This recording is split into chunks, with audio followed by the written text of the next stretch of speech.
Hello, this is Mrs. Holbrook here, and I'm going to present to you with regard to financial aid basics. So let's jump in. The badge that you will earn will be this red piggy bank upon completing this. So need money for college or career school? That's the question. And most students will say yes. And in order to be able to receive federal student aid, which is money from the federal government to help you pay for college, we've got to make sure that you meet certain eligibility criteria. And that would be delivered in the forms of grants, work study, and loans. And so the place we're going to start is with something called the FAFSA, the Free Application for Federal Student Aid. Federal student aid would be used to pay for school expenses, again, comes in the forms that I already mentioned, plus also scholarships, which will be covered in a separate presentation. And this is something that you have to apply for. There is a video, and I'll include the link for you to be able to go and access it. It's about a 2-minute and 15-second video from Federal Student Aid, which would be helpful, just base knowledge to review after you've heard my presentation here. So when should I apply? So applying for federal student aid and the FAFSA comes in October. So as of October 1, you'll be able to apply for federal financial aid that will come in the next school year. So that would be what would be considered your freshman year of college. And as long as you're in school, you're going to need to apply each year. So who gets the aid? Well, this is some of the eligibility criteria that is required. And number one, you must demonstrate financial need. And to do so, you're going to be entering in family income and earnings, and yours as well if you've earned over a certain amount.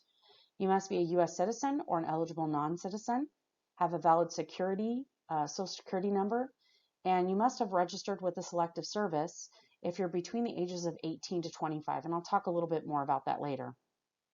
You also must be enrolled and accepted into an eligible degree or certificate program, and be at least a half-time student with satisfactory progress towards that degree program, which means that you're completing the courses with grades of C's or better.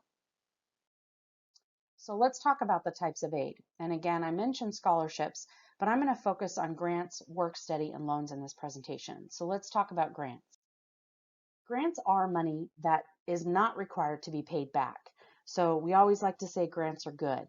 The Pell Grant, which is the largest amount of grant that is given from the federal government, is a need-based grant, and it has a maximum grant amount for this year of $6,345. So for a student attending the community college, they might be able to pay for a large majority, if not all, of their community college if they were eligible.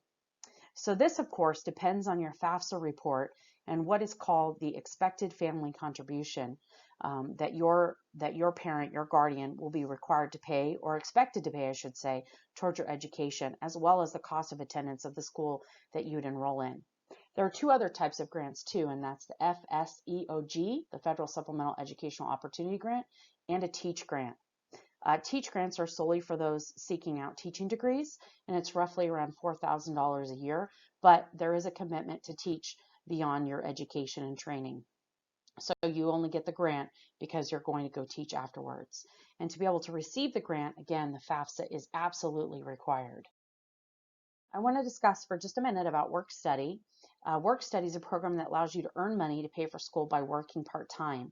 So when you're in the FAFSA and you're completing it, you need to indicate you'd like to be considered for the work study program. And once you are granted work study funds and you're at your school of attendance, you will apply for a job and work an on-campus job to earn that money while attending school. I was a work study student for 4 years in undergrad, and I worked in the bookstore and the computer lab, and also held summer part-time work as well at my college. The amount that you are granted really depends on when you apply, your level of financial need, and your school's funding level. So typically it can be anywhere between 5 to 15 hours weekly, and it is a minimum wage job typically. And your hours will totally be dependent upon your class schedule. So for example, I had my work study job was from 4 to 7 p.m. or 5 to 8 p.m. and I worked 3 days a week and maybe an hour or two between 12 and 1 when I had a break between classes. So it's meant to be really flexible and prioritize your class schedule and your study schedule. The third type of federal aid are going to be your student loans. And loans are required to be paid back. And when you receive these, you are borrowing money. And and you are required to pay it back as well as with interest. So if you decide to take a loan, you need to really understand who's making the loan and the terms and conditions of that loan. And there are differences. There are federal versus private loans. And you'll learn more about that if you are given those as part of your financial aid award. And so just really be aware of how much you actually need. I would encourage you to really be thoughtful about how much you take out to make sure you're only using it to pay for direct cost to school, like your tuition and maybe room and board and books. But I wouldn't take out loan money to buy a laptop or new tires for a car or spring break or anything like that, because the interest that you're going to pay on the life of that loan will far exceed the experience that you took or whatever it was that you needed. So really be cautious. And I think most students really are when they think about loans now. So this is what you're going to do. Come October 1, the plan will be for you to head to the studentaid.gov website to get started. Or you can actually do this from your phone by downloading from the App Store or Google Play the Student Aid app. And most of you will be new to the process, and maybe your families too. So your first step will be to create what's called an FSA, or Federal Student Aid ID. And this is the way you're going to electronically sign your documents. And you're going to have the same FSA ID as long as you're in college. And your parents will also need to create one as well, and keep that account information very private and stored somewhere secure. You can actually do this process now before October 1, which is really nice. So you can go ahead and create your account. And note that a Social Security number is required to do this. And above my head here, you're going to see what the login page looks like. After you create your FSA ID, you're going to hold on to it for a bit, and you're going to get these documents ready for the FAFSA. And so again, that Social Security number will be required, as well as your parents. A driver's license is required if you have one. Alien registration number if you're not a U.S. citizen. Federal tax information or tax returns, including IRS W-2s and information for parents. And I'm going to include a document to click on that will tell you which tax documents you'll need or need access to. And there is something called an IRS data recovery tool that parents can use when completing the FAFSA that sometimes can make it easier, but other times if they didn't file their taxes in a certain way, they might not have access to that data recovery tool. So they're going to have to dig up their taxes and have copies of those to work from while completing the FAFSA, as well as information on cash savings, checking account balances, investments, and those types of things. And again, I mentioned before, if you're a male and as you're working on this and you are prompted to ask if you want to register for the Selective Service, you please do say yes, because otherwise you won't be eligible to receive federal student aid, like grants and work study and even student loans. So now that you have all those documents sort of in the queue and prepared, come October 1, you will be able to complete your FAFSA. And once it's done and completed, you're going to get what's called a student aid report, or an SAR. Lots of acronyms here.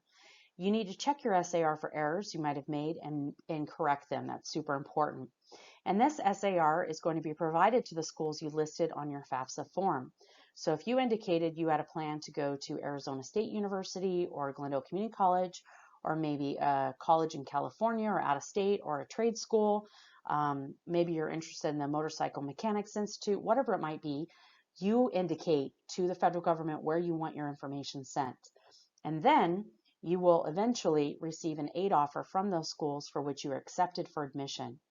And they will send you something called a financial aid award letter that will detail the types of aid and the amount that you should expect from the different sources to make up your individual financial aid package. At that time, it'll be up to you and your family to sit down and dig in and really look at and compare those offers that were made to you to determine what's the most affordable, what's going to be the best fit for you financially. Then it's time to accept that aid, which means you've determined, and this will be later in the spring semester, which school you plan to attend.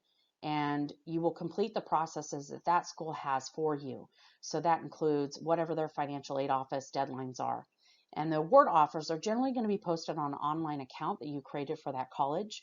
And this is where you will accept or decline offers. You might also be asked to provide additional documentation for verification. They might question some of the information that you put on your FAFSA and want to see hard copies of documents that were submitted, like, again, those tax documents especially. And again, it's so going to be important for you to look at those deadlines and to-do requirements from the college. You don't want to miss those deadlines because it can impact things like your housing selections and such. So you might also wish to at some point contact the Office of Financial Aid if you need to be considered for any other additional aid, or maybe there was a mistake on your student aid report that you need assistance with. Sometimes you can say, is there any other aid that might be available, any other grants that I might qualify for? And you never know. It doesn't hurt to call and ask. And then finally, please stay connected. So you might want to follow these websites on Twitter, Facebook, and even YouTube, and reach out and call them if you have any questions directly. They're going to be the ones that can assist you the best. And there are a few other websites and apps out there. Ask Benji, BENJI, is a great resource also for students that are seeking out support for financial aid. So thank you. That concludes this presentation. I hope it was helpful to get started. Please make sure you look at the supplementary documents that are being provided as well. Thank you.